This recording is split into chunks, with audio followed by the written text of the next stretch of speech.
Rev it up and welcome to Cars Yeah, show number 1638. Here we go. This is Cars Yeah, where you'll enjoy interviews with inspiring automotive enthusiasts. Mark Green is here to provide you with a fuel injection of automotive inspiration. So get in, sit down, buckle up, and get ready for a wild ride here on Cars Yeah.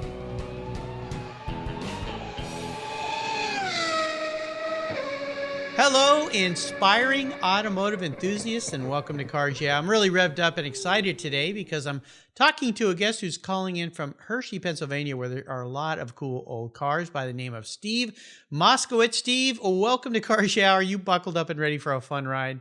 Well, I'm buckled up, Mark, but the accelerator foot is not working right. My clutch foot is fine, but just got a new knee a few days ago, and so you may have to help to press the accelerator pedal a little bit for me. Well, I'll tell you what we'll do, Steve. We'll find something really cool old car that has a big cushy back seat with a lot of space so you can sit back there in comfort and style and have some fun. I'll be a little easy on that accelerator. I'll keep the car on the road so we can have a good time. And a guy like you knows where to find cool old cars, so never fear. But congratulations on the new knee. And we know if you say something silly, maybe those meds are working pretty good right now. So we'll see how we do. But congratulations for getting through this. The pain will be gone eventually, I promise. That's a tough one. All right. Well, before we start here, I want you to share something with our guest. You've already shared something that maybe a lot of people don't know. You just got a new knee. But something that maybe others don't know about you that we might get the ball rolling. And then I'll do a proper introduction.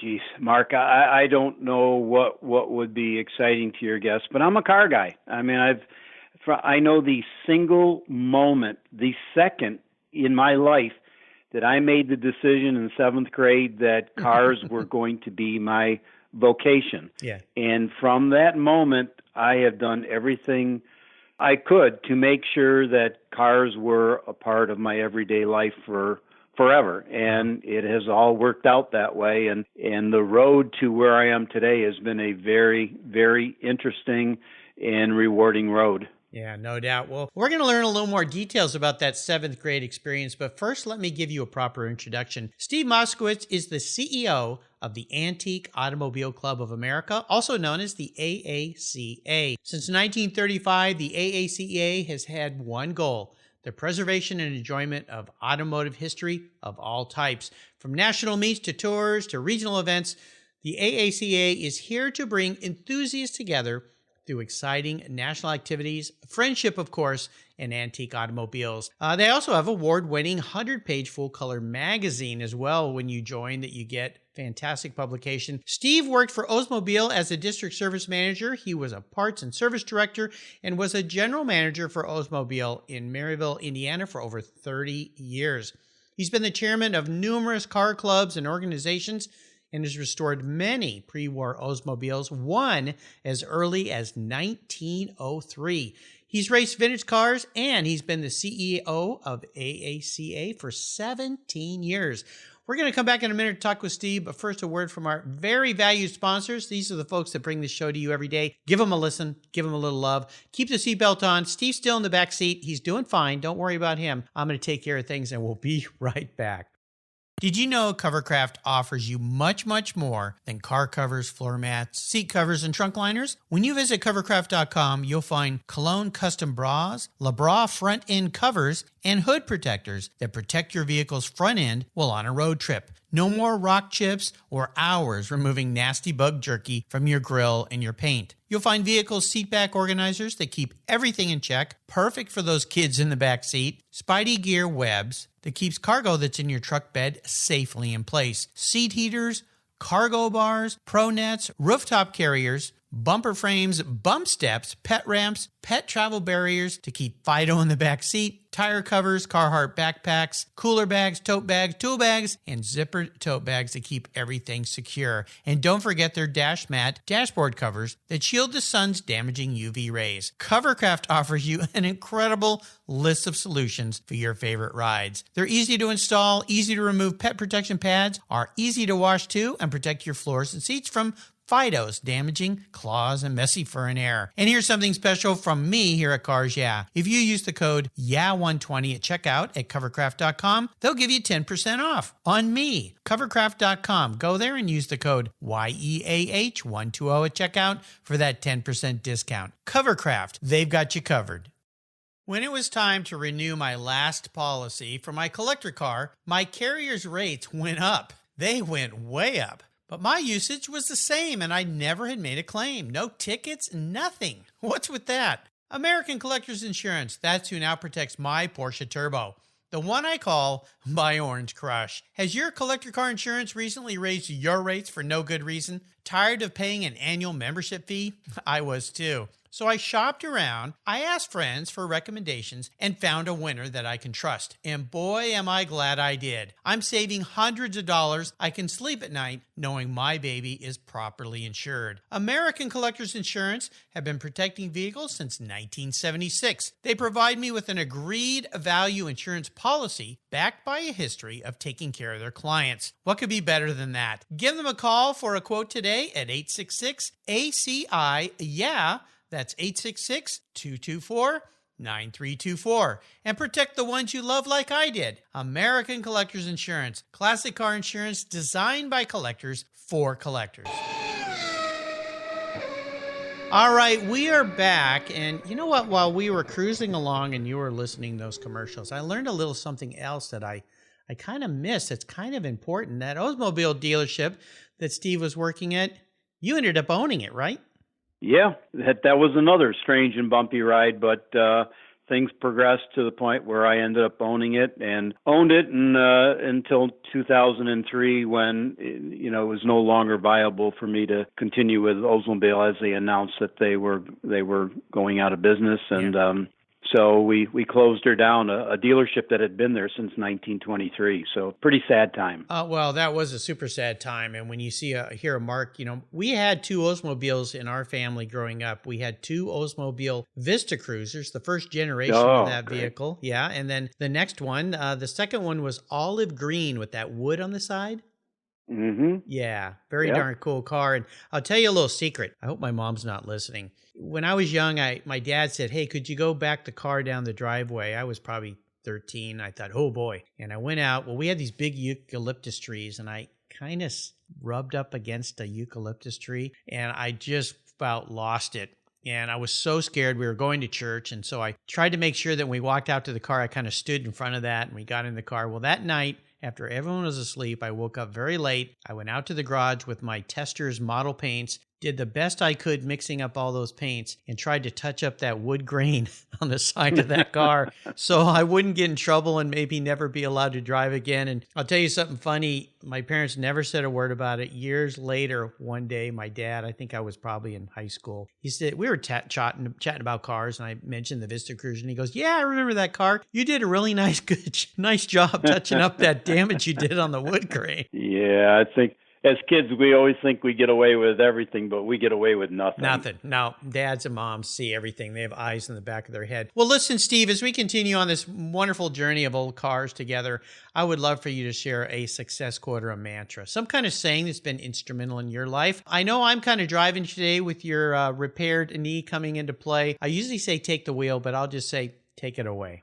Well, I don't have the quote exactly, but one of the things that has always impressed me that, there are a lot of people that want to talk to you about the inevitable doom and failure of the car hobby. And this has gone on for a long time. And there's a quote attributed to many people, but the ending is that create your own destiny. Mm-hmm. And boy, those few words mean an awful lot to me. I don't like people saying that these things are inevitable. Yeah, they're inevitable if you don't do something about them. But if you work hard and you decide that you're going to buck the headwinds, you're going to make yourself a success, then you can. And so creating your own destiny to me is about as powerful as anything that I can think, at least for myself.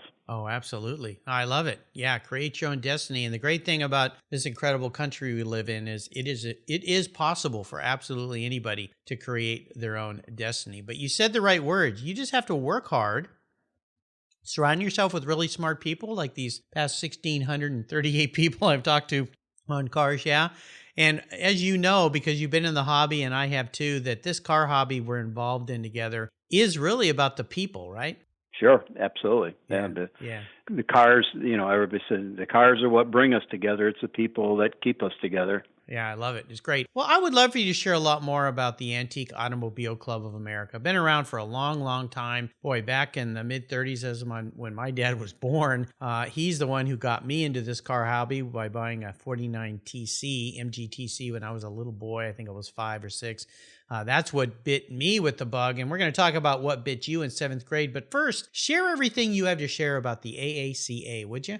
Yeah, we're kind of a unique organization in the car world. First of all, we're the first car club. We're the ones that started the whole genre of car clubs in 1935. So we're America's oldest club. We're also its largest by a long, long shot. We are currently around 50,000 members, 340 regions and chapters. And our goal is, to keep the hobby alive. We do things that few people realize. Our website, which is aaca.org, is free to a ton of other car clubs. We host other car clubs. They don't pay a penny. Cost us a small fortune to continue to upgrade that site. But we do it because it's not just about us. It's about the hobby. It's about everybody. All of our car events are free to the public. We've never charged anybody a dime to attend. Even Hershey, which, we could make a small fortune if we charge people. We do host what is considered the largest true antique car event in the country, which is, quote, called Hershey, every October, where we have a flea market with about 9,000 flea market spaces, car corral for about 1,000 spaces, and a car show on Saturday that's roughly around 1,300 cars. We have the world's largest automotive library, we believe, soon to be even larger. We, along with the Simeon Museum, have bought the Philadelphia Free Library's automotive library, and that is a hidden gem. Most people don't realize what was up there, but it is a phenomenal collection of automotive literature. So we will be bringing that to Hershey, and we will be bringing that to a brand new facility that is under construction, about ready to open up sometime towards the end of October, where our entire second floor will be full of technology and will be all library. And we'll have over 3 million documents there, and that's all free to anybody. It doesn't matter what car club you're in. Wow. It's totally free. So, we do a lot. We do a lot for the hobby. Our whole goal is not just to see AACA prosper, which is important, but we want to see every car club prosper. And in these tough times where, people are getting a little bit older and people aren't joiners, that's an issue. And if we don't all work together for each other's benefits, then the story will be written. So we're doing our best to make sure that whatever story is written is the right story. It's marvelous what you guys do, and I'm going to bring this up again towards the end of the show, but I want to do it right now. So if somebody listening out there goes, wow, well, I want to join this organization, I want to support it, how do they do that? Very simple. They can go on our website, or they can call 717-534-1910, and one of our ACE staff will be more than willing to take their membership.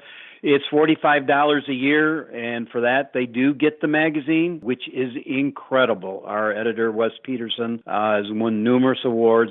It's a really interesting publication in full color, high-quality printing. And then we have a monthly email magazine called Speedster, which comes out. So we stay in touch with people, and certainly and their $45 also gives them 2 hours of free research by our librarians. If you're out in Tacoma, Washington and can't make the trip to Hershey and want to call in and say, hey, I need help looking for info on my my whippet. You can just call our library staff. They will do that for you for free if you are a member. Wow. It's absolutely spectacular. I'd encourage anybody out there that's not a member to check this out. Resources, I mean, and the fact that you do all of this for so many people is over the top. I've talked to people who answer your phones there. They are always the most polite, the most friendly, happy. It must be because they're working around their passion for cars, but they're always a delight to talk with. So definitely I'll make sure to put links on Steve's show notes page. Steve, I always talk about a big challenge or a big failure that my guests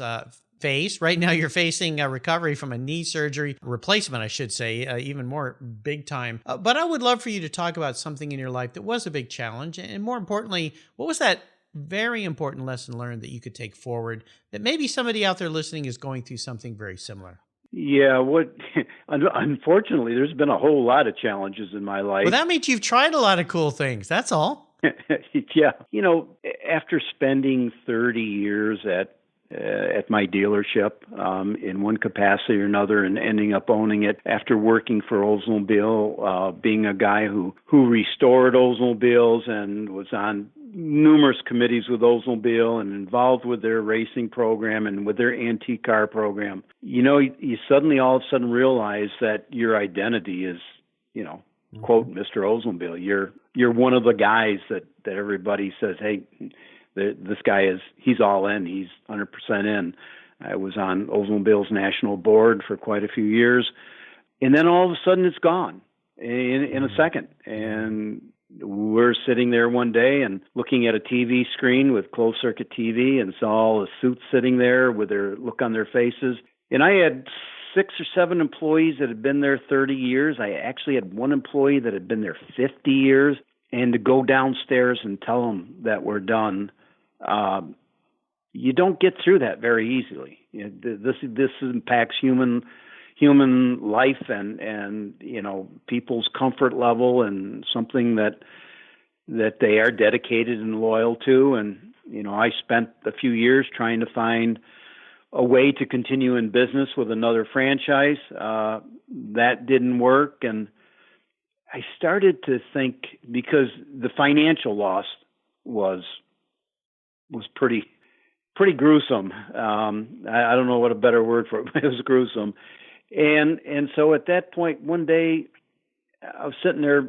I was slightly feeling sorry for myself, and something went off in my head that said, when I was born, I came into this world without a nickel, without a dime, without a shirt on my back. If I go out that way, I'm even. And it just tripped a better light to go on, a bigger light, a brighter light. Yes. And then it became, okay, now what are you going to do about it? How are you going to pick yourself up? What are you going to do? And I started looking for opportunities, and I thought I had the perfect opportunity working in the automotive field in Detroit with a group, and interviewed with them. They were very interested. And then this thing came along with the Antique Automobile Club of America. And I said, it's kind of be cool to go to an organization and to give back to the hobby that's given me so much. Yeah. And, being in Hershey, being in the East Coast, not a bad place to live. No. And so we packed our bags and headed on here. Well, what's tremendous about this is that, and I'll call it a pivot because was somewhat of a midlife pivot for you. I mean, you thought your end game looked like this, and then somebody moved your cheese, to quote a great book, who moved my cheese. But I think it's great. And what's really fantastic about this is you learned at that moment the real secret to a happy life, and that is to give back to others.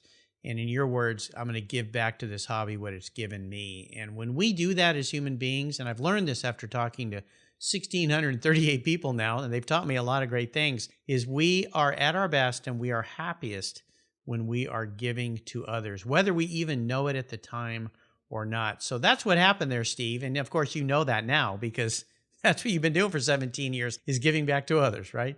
Yeah, your words are absolutely spot on. I was involved with several children's cancer research charities in the Chicago area, and the best feel in the world is when you when you know you've done something that others benefit by it. You can't go through this world being nothing but a taker. Right. And if you do, the end game is to me, fairly lonely. So the car hobby, the people in the car hobby, many of them are just incredibly generous and incredibly involved in the same kinds of things as this. And so, to have a job for me that really involved every aspect of business that I'd ever been in my entire life, and allowed me also to, once again, be involved in a charitable organization, because we are a 501c3 charitable organization. And so it's all worked out. It has, for sure. Indeed, it has all worked out. Thanks for sharing that story. Fantastic story. There's always a light at the end of the tunnel. You just have to go looking for it sometimes, and sometimes it's shining right in your face. Let's take a short break. We're going to thank our sponsors, and we'll be right back when we dive a little deeper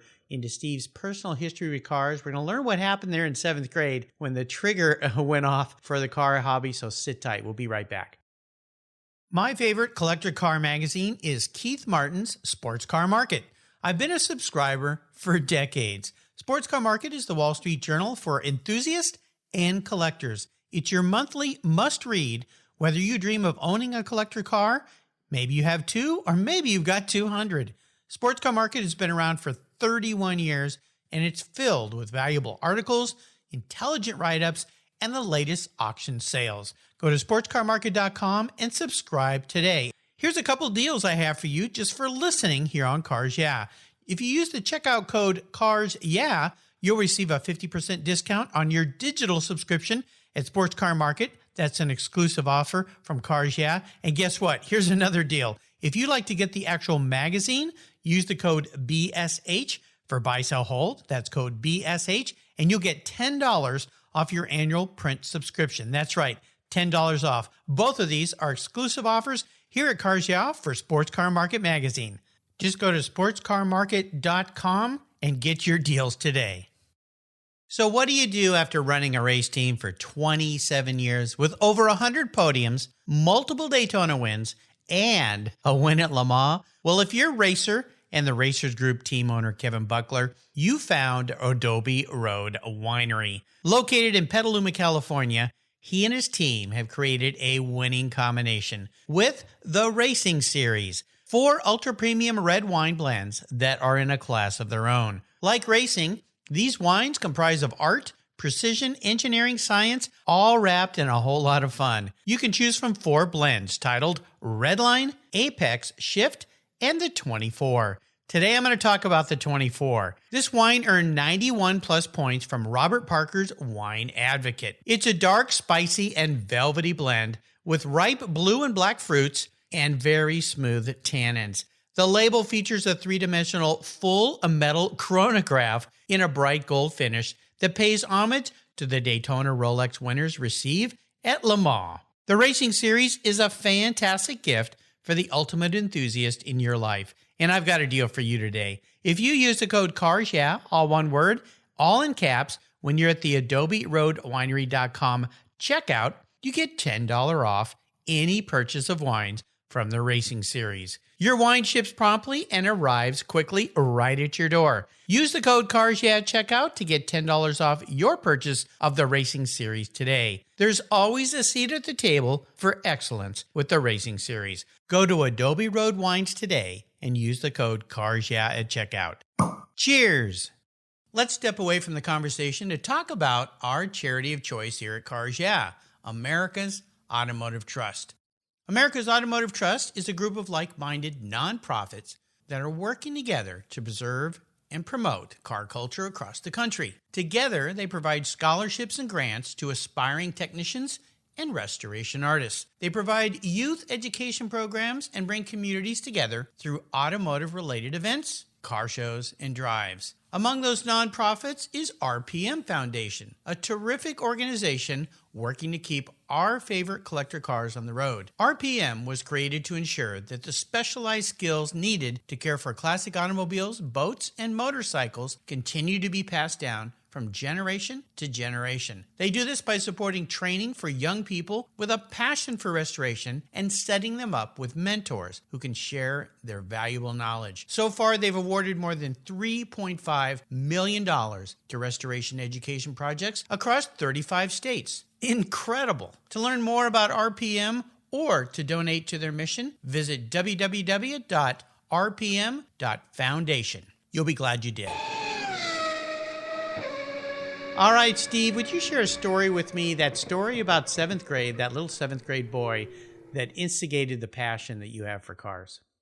Well, it's a pretty simple story. I think a lot of kids back in your early days, in your teenage years, were building AMC car model kits and putting those together. And a kid in our class by the name of John Hayden in seventh grade, we were standing in the aisle. There's points in your life you have a picture of exactly where you were, right. and this is what I've always had.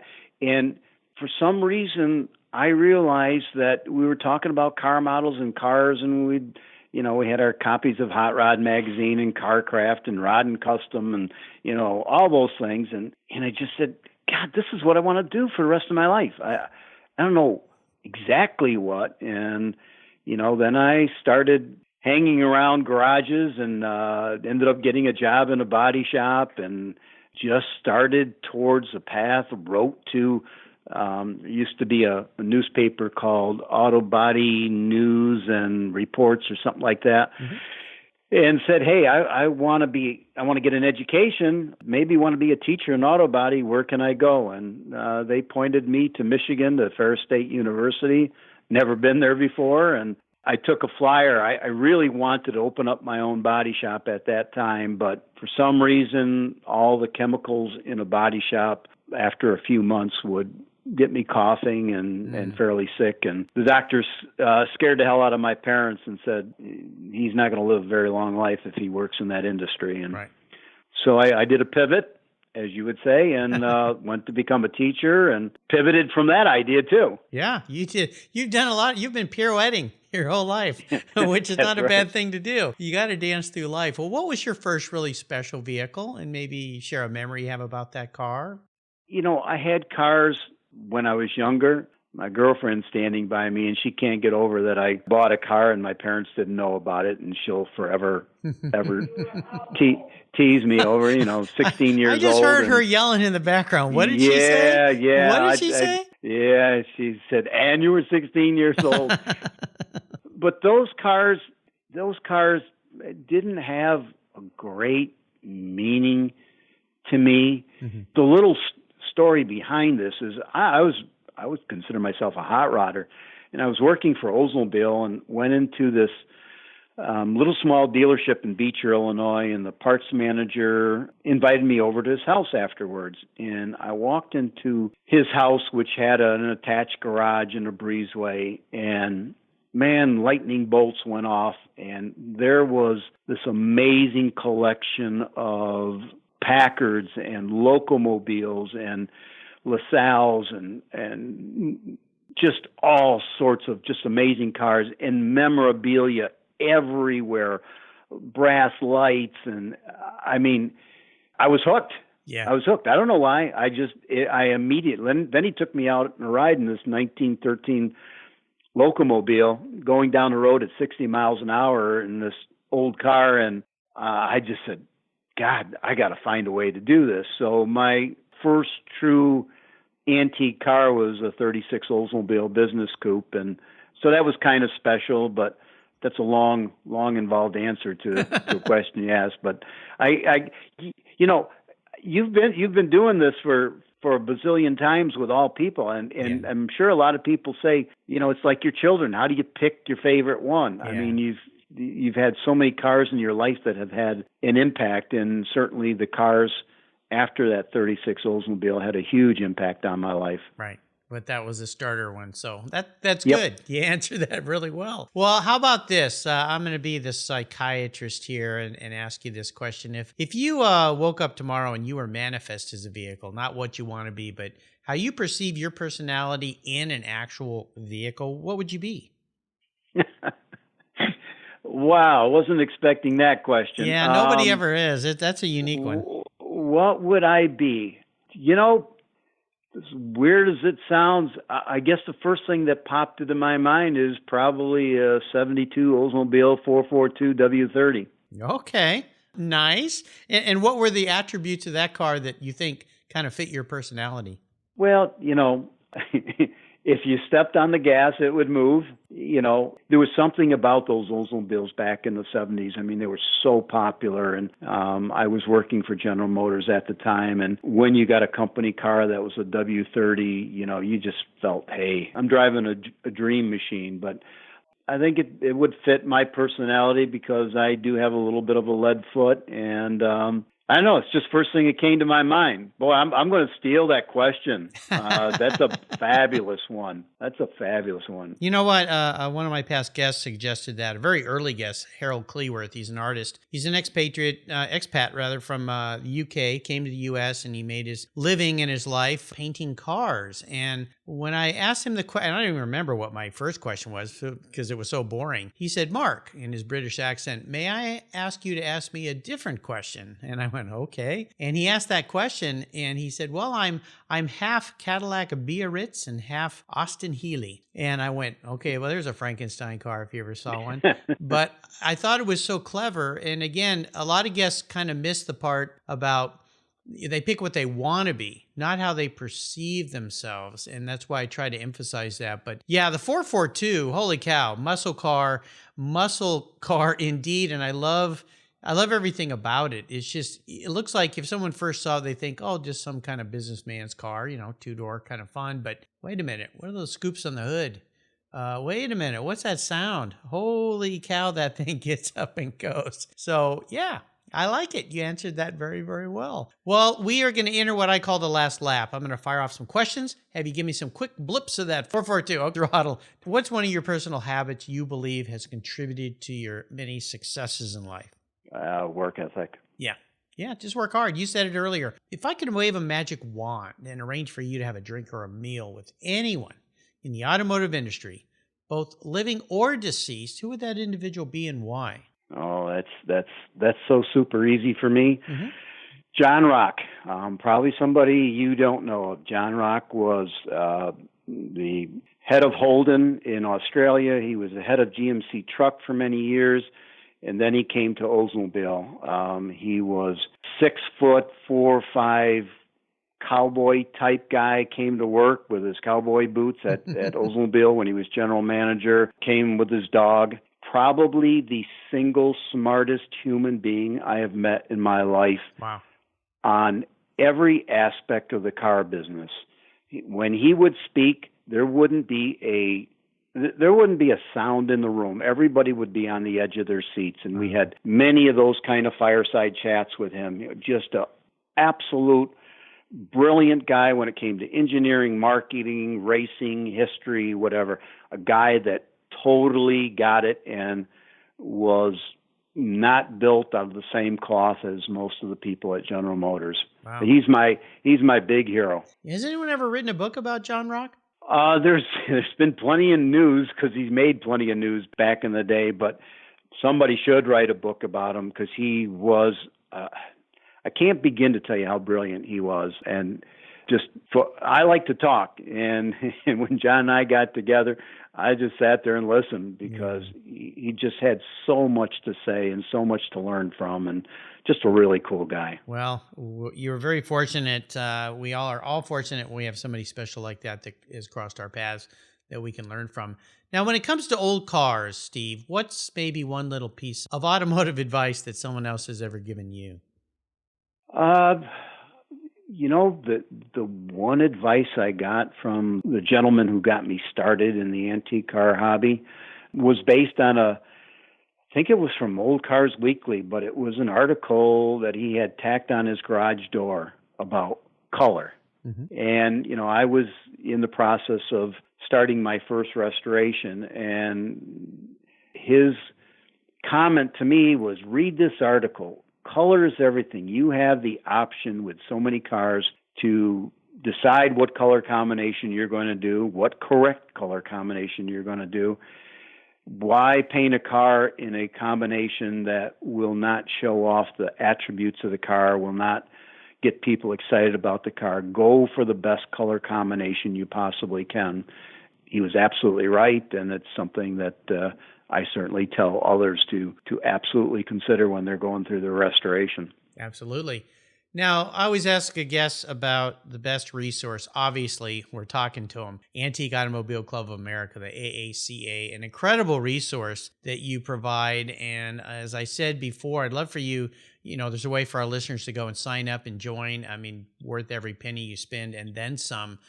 What are some of the other great attributes and things that you provide members of the AACA? Well, our organization is so huge, so we have all sorts of different ways to get involved and to, quote, win awards. If that's your thing, there's nothing wrong with that. We have awards for our webmasters for our regions. We have awards for our editors.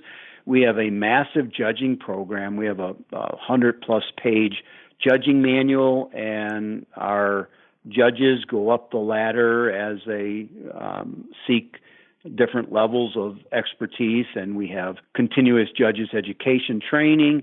We have judging school every year, which judges are all required to have. So, and of course, you get involved with a local region or chapter. You can become president, secretary, treasurer, whatever your goal is. So it's a way of, giving back, enjoying, putting your personal stamp on the hobby. So there's a myriad of ways. I keep telling our people, you get out of every organization what you put into it. Yes. So if you simply become a member and pay your $45, thank you very much. But if you become a member and you get involved, then we both win. Mm-hmm. We both win, and that's the way it should be. That's the way clubs are designed in the first place. Now, how about a book? Is there a great book you might share with our listeners today? Oh boy, I know there's a lot of them. Yeah, there's so many of them. My latest book, I'm trying to recall the cover on it because I can't remember the title, but I just remember read a book about Rene Dreyfus, who I knew a little bit about him, but this was a book about how he raced against the Germans and how he beat the Germans. Excuse me? Is that Faster? Yes, Faster. Yeah. Yep. Yeah, by Neil Bascom. He's been a guest on the show here. In fact, we gave away a bunch of his copies. Incredible book. It's so cool. Yeah. Yeah, it's really cool. And for me, it had a little, when I saw it, it had a little interest for me because of Rene's religion, but also Rene raced at a hill called Mount Equinox in Vermont, which is the highest, steepest paved hill climb course in the United States. And Rene and Briggs Cunningham and Carroll Shelby and all these guys raced there. And now I have the great fortune to go up there and pretend I'm Rene Dreyfus going up the hill, although with a heck of a lot less talent and skill as he did. Yeah, it's an incredible book. A New York Times bestselling author of The Winter Fortress, Neil Bascom. He's been a guest on the show. You can go back and find his show on my website, Faster. And the subtitle is How a Jewish Driver, an American Heiress, and a Legendary Car Beat Hitler's Best. It's an incredible book. I got an advanced copy of it, and then he sent me a couple more copies. We did a bunch of giveaways here. I'll remind our listeners, if you go to the Cars Yeah website and click on my free book button, your name will be in the hat. We're doing, actually, as we're recording this, I'm giving away 10 books of Killer Airbags by Jerry Cox, who was a guest about the Takata airbag debacle. So, it's definitely worth a read. I'm glad you mentioned that. All right. You know what? Before we go on to the checkered flag, this big question I have for you, I want to run a quick little ad spot for a good friend of mine and a longtime sponsor, Chris Kimball. He's got kind of a cool book, so give this a listen, and we'll be right back for the checkered flag. If you're listening to Cars Yeah, you've probably spent some time working on your favorite ride. But how confident are you working on your finances? You may be able to rebuild a fuel injection system, but can you decipher the details of a mutual fund? If you're like me, investments, insurance, annuities, budgeting, and other financial concepts may seem a bit daunting, but what if I told you there's a book that describes these subjects and more in an easy-to-read and a very humorous way? My friend Chris Kimball, CFP, a longtime sponsor and past guest here on Cars Yeah, has written that book, and it's titled The Saga of Ike and Penny, a couple's humorous journey through the confusing world of finance. It's a fun look at things you need to know. Everything from investing to effective ways to get rid of credit card debt, and it's probably the only book on finance with a VMAX on the front cover and a classic Mini Cooper on the back. The book's available at Amazon for just $10, and this book will dramatically improve the direction of your financial future. I gave copies to each of my children. All securities are through Money Concepts Capital Corp. Christopher Kimball Financial Services is not affiliated with Money Concepts Capital Corp. Get your copy, The Saga of Ike and Penny, today. All right, Steve, we're back, and this last question can be a bit of a doozy. I'm going to buy you any collector car in the world today. Doesn't matter who owns it or where it is. I'm going to park it in your garage. But here's the rules to this game because, everything comes with a little bit of a caveat. You can't sell it to buy a bunch of other toys with. I want it to tick all the boxes, meaning it needs to be a great driver, a car that you would walk out to your garage on a weekend and go, that's the one I want to take to a Cars and Coffee or to a nice drive. But it's the only one cool collector car you can have. That means only one cool car is going to be parked in Steve's garage. What can I buy you, Steve? Now, if I answer this correctly, will you buy it for me? I bought 1,637 cars before you, so yeah, absolutely. It's just a lot of people are waiting, but it might take me a while, but I'm working on it. Yeah, this is probably not the greatest Cars and Coffee vehicle, but the car that gets my juices flowing and the car that's been a lifelong dream to be involved with, and I was fortunate to be involved in a restoration of one of them and get to drive it. 1911 Oldsmobile Limited. Oh, would be the car, and wow, it's a pretty amazing car with 43-inch tall tires, 707 cubic inch engine. It's a monster of a car and just a head turner and something that.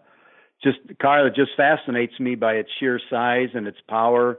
I've had it on the racetrack for Oldsmobile and done some demonstration things with it, and just it's a multi-million-dollar car now, and it's a car that I would absolutely love to have in my garage. What a beautiful car. I've seen a couple of those. Pretty sure I probably saw one on lawn at Pebble at some point in time. I've been there 30 times, so I'm sure there's been a representation of that car, but it's utterly beautiful. And the one I believe I saw at Pebble was kind of a green color, and it had these red hubs with beautiful wooden spoke. Yeah, is that? Yeah, the car. You're talking about the right car. That's Dr. Bell's car. Okay. One year I brought the white and red car that we restored for Oldsmobile division there, and we had a whole class of nothing but Oldsmobile Limiteds, and that was quite the scene to see that many in one place at one time. I was at the Ironstone Concours a few years ago, and I got to spend a day on the tour in a 1912 race car, a vintage race car. And you're right, that car might be a tough Cars and Coffee, although it would command a lot of attention if you rolled up in that thing. Being in one of those and riding one of those really, really brings out the spirit that people had for automobiles, and the fact that they raced some of those things. I believe that one of the cars I got to ride in on that tour was a 1912 Packard race car that Brian Blaine races, and there was another vehicle I got to ride in too, and they actually gave people rides in those old things. They built a little track at the Ironstone Vineyard, and people could jump in, and the people would get out of the cars, and their face would be covered in mud, but they'd have these huge grins on their face. Let me ask you this. When you drive one of those, what goes through your mind? Like, what happens to you? Tell us about it. You put yourself in the place of history of the people that you just mentioned. I mean, what did it take back in 1911 for somebody to get out there and hand crank a 700 cubic inch engine car and what did it take to turn? I mean, I've had that car at several concours, and trying to, when it comes to style shows or getting awards, trying to maneuver it through the crowd. I mean, Yeah. I'm a pretty strong guy, but, by the end of the day, you're just dripping wet just from the maneuvering of the car. Yeah. Now, once you are on the straightaway, Yeah. nobody's going to touch you. You're going to be, if you're in a group of antique cars, you're going to whiz by everybody. It's going to do 70, 80 miles an hour with no problem whatsoever, and then above. If you would dare to drive it that way with two-wheel brakes. Yeah. But, I think that's what every car that you're in, even like my vintage race car, when you get in it, you think about the people that built it, the people that were there before. And if you're a true car guy, you get this is about history. It's not just about the car. Yeah. It's all about, what went on in the world during that period of time, and what were people like, and what were their problems.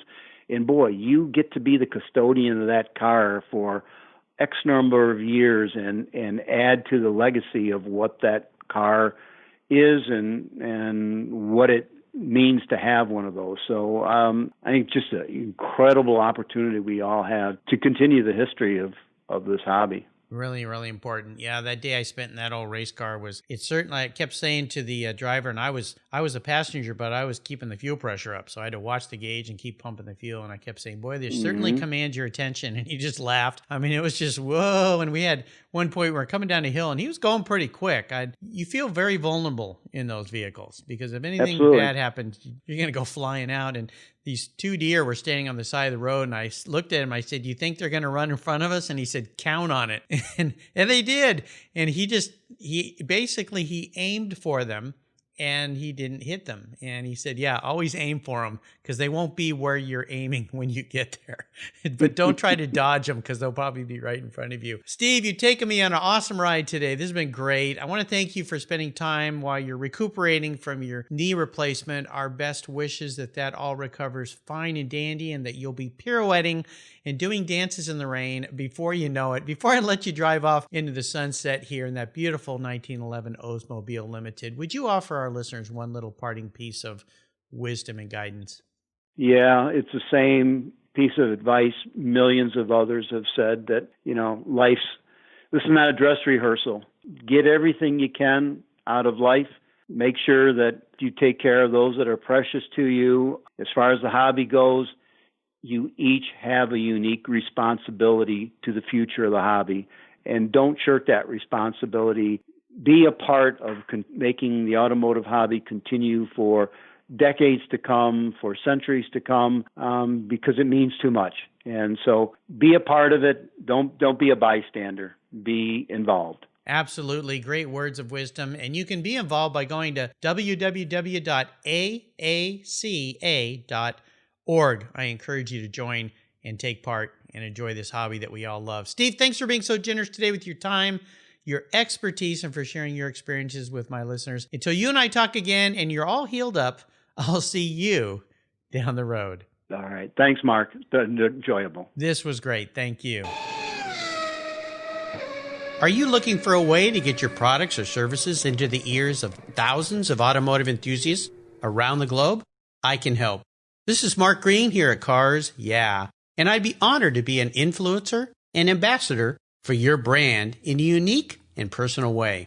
5 days a week, thousands of subscribers and listeners enjoy the Cars Yeah podcast and website. Contact me today and I'll show you how at mark@carsyeah.com or connect with me through the Cars Yeah website at carsyeah.com. Thank you so much for joining us on today's ride here at Cars Yeah. Drive on over to carsyeah.com to find show notes and inspiring automotive fun. Download your free copy of Filler Up, a fun book filled with gorgeous photographs of fuel filler fun, including quotes from more inspiring automotive enthusiasts. Download your copy today, and we'll see you next time on Cars Yeah.